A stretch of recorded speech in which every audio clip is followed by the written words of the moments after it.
આમ આદમી પાર્ટીના છોટાઉદેપુરના જિલ્લા પ્રમુખ રાધિકા રાઠવા સામે ગઈકાલે જે ફરિયાદ નોંધાઈ છે તેને લઈને ડેડિયાપાડાના ધારાસભ્ય ચૈતર વસાવા હવે રાધિકા રાઠવાના સમર્થનમાં ઉતર્યા છે અને કહ્યું કે જો રાધિકા રાઠવાની ધરપકડ થશે તો સમગ્ર ગુજરાતના આદિવાસીઓને એકઠા કરીશું। સાથે જ તેમણે પોલીસને શું ચેતવણી આપી વિગતે વાત કરીએ। વૈષ્ણવજન તો તેને કહીએ જે પીડ પરાઈ જાનાને રે। દર્શક મિત્રો, નવજીવન ન્યૂઝમાં આપનું સ્વાગત છે। હું છું ફૈઝાન।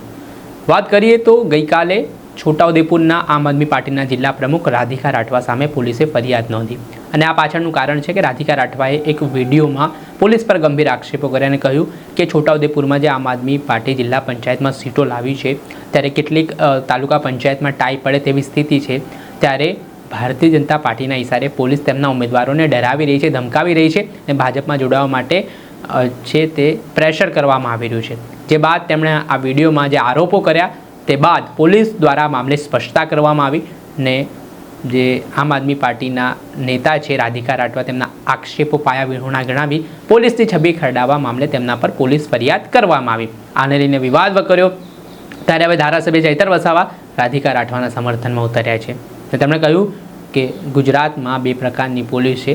એક પોલીસ પોતાની કર્મનિષ્ઠાથી, કર્તવ્યથી અને બંધારણને સાથે રાખીને કામગીરી કરી રહી છે, ત્યારે બીજી પોલીસ છે તે રાજકીય ઇશારાઓ પર કામ કરી રહી છે, પોતાને સારું પોસ્ટિંગ મળે અને સરકારને ખુશ રાખવા માટે તેઓ ઓપરેશનો પાર પાડી રહ્યા છે। આ મામલે ચૈતર વસાવાએ શું ચીમકી આપી પહેલા તે સાંભળી લો। જોહાર સાથીઓ, ગુજરાતની જનતાને આજે એક મહત્વના મુદ્દે હું ધ્યાન દોરવા માંગુ છું। ગુજરાત પોલીસમાં બે પ્રકારના અધિકારીઓ અને કર્મચારીઓ ફરજ નિભાવે છે।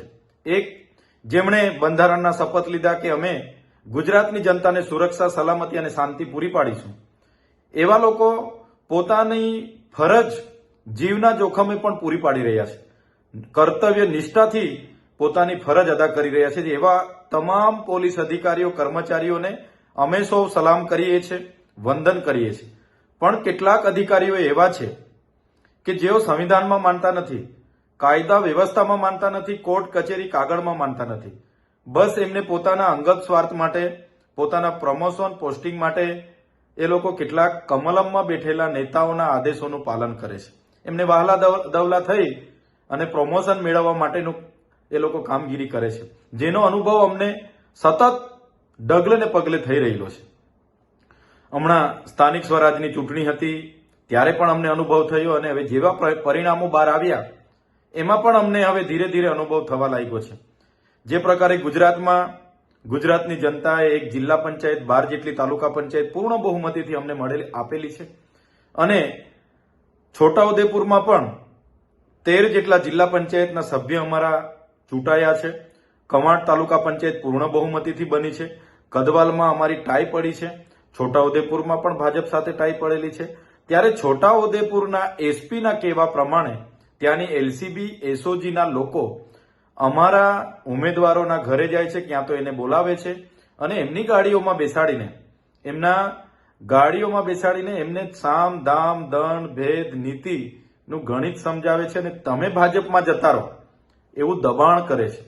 ત્યારે એવા કેટલાક લોકોએ અમારા જિલ્લા પ્રમુખ રાધિકાબેન રાઠવાનું ધ્યાન દોર્યું કે આ વ્યક્તિ આ સમયે આ તારીખે અમારે ત્યાં આવ્યા હતા અને અમને આ પ્રકારની વાત કરીને ભાજપમાં જોડાવા માટેનું દબાણ કરી રહ્યા છે। એના પુરાવા છે અમારી પાસે, ભરૂચના છે, નર્મદાના છે, દાહોદના છે, તાપીના છે, સુરતના, બધાના પુરાવા છે।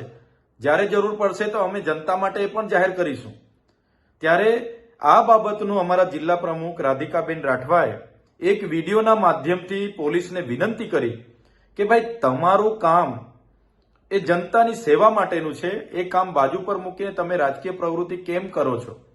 અગર તમને રાજકીય પ્રવૃત્તિમાં એટલો રસ હોય તો તમે સ્વૈચ્છિક રાજીનામા આપો, વર્દી ઉતારો અને તમે ચૂંટણીઓ લડો તો ખબર પડશે તમારામાં કેટલું પાણી છે।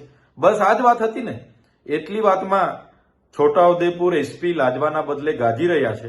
એમના પોલીસને આદેશો કર્યા અને આદેશોને આધારે એક એફઆઈઆર અમારા જિલ્લા પ્રમુખ પર કરવામાં આવી છે। એમને એવું હશે કે રાધિકા રાઠવા ભાગી જશે અને અમારા ઉમેદવારોને અમે ડરાવી ધમકાવીને ભાજપમાં મોકલી આપીશું અને ભાજપની બોડી ત્યાં અમે ફિટ કરી દઈશું. એવું નથી. અમે લોકો ભૂતકાળમાં પણ ગુજરાતની જનતા માટે લડ્યા છે. આદિવાસીઓના હર હંમેશ હક અધિકાર માટે અમે લડ્યા છે. સડકથી લઈને સદન સુધી અમે લડ્યા છે. આજે પણ લોકશાહી બચાવવા માટે અને સંવિધાનને બચાવવા માટે અમે લડીએ છીએ. અમે આવા તમારા ખોટી એફઆઈઆરોથી, તમારી જેલોથી અમે ડરવાવાળા લોકો નથી. અમે લડવાવાળા લોકો છે. જ્યારે પણ અમારા જિલ્લા પ્રમુખ રાધિકાબેન રાઠવાને પોલીસ દ્વારા ધરપકડ કરવામાં આવશે કે એમની અટકાયત કરીને એમને લઈ જવામાં આવશે કે એમને બોલાવવામાં આવશે, તે દિવસે સમગ્ર આદિવાસી સમાજ ગુજરાતની જનતાને અમે બોલાવીશું. સાથે સાથે રાજસ્થાન, મહારાષ્ટ્ર, મધ્યપ્રદેશ જ્યાં પણ અમારી કામગીરી થાય છે એમને પણ અમે આહવાન કરીશું અને તે દિવસે અમે મોટી સંખ્યામાં તમારી જેલોમાં આવવાના છે. તમારે મહિનો, વરસ જેટલું રાખવાનું એટલું અમને રાખજો, પણ અમે લડાઈ છોડવાના નથી. ગુજરાતની જનતાની ન્યાયની લડત અવિરતપણે અમે ચાલુ રાખીશું. એટલી વાત હું આપના માધ્યમથી કહેવા માંગુ છું. ધન્યવાદ. જોહાર. આપણે સાંભળ્યા હતા ડેડિયાપાડાના ધારાસભ્ય ચૈતર વસાવાને. હાલ તેમનું જે નિવેદન સામે આવ્યું છે તેના કારણે રાજકારણ ગરમાવાની શરૂઆત થઈ છે.